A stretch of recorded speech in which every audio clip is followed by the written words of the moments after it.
Okay, so basically, if you want to learn how to be a prophet, you're going to have to do one of two things. First of all, you're going to have to learn, and second of all, you're going to have to be. You're going to have to be everything you can be and learn straight from God.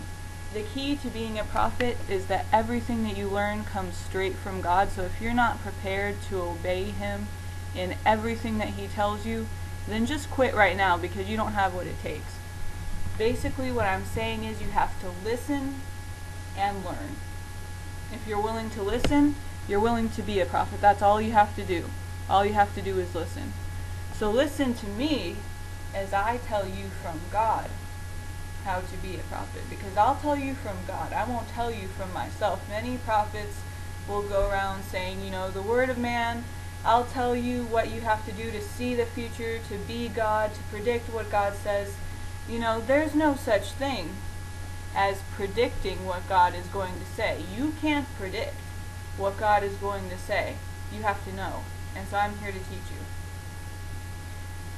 I am 25 years old. I've been doing this for 7 years.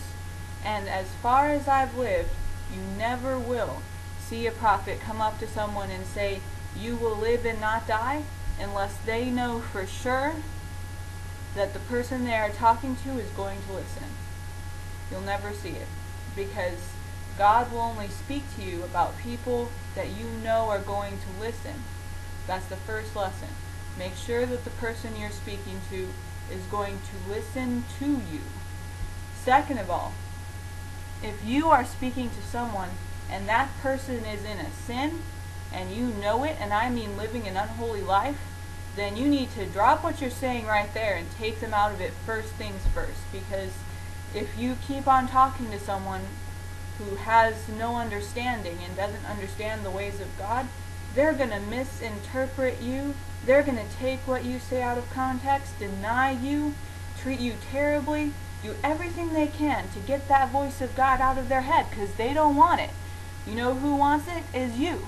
And so you need to make sure that the other person wants it also. You know what I'm saying? You can't just bring up what you say to a person and expect them to understand 100% unless they are on the same level with you. And I mean you'd better be sure. Second of all, a lot of prophets will tell you, oh, just wait for an image in your head. Just wait for God to give you something small. No. You wait for God to tell you the right way, and that's by His voice and His voice alone. I don't want you to make up things yourself. The whole game is not to make it up yourself. That's the whole game.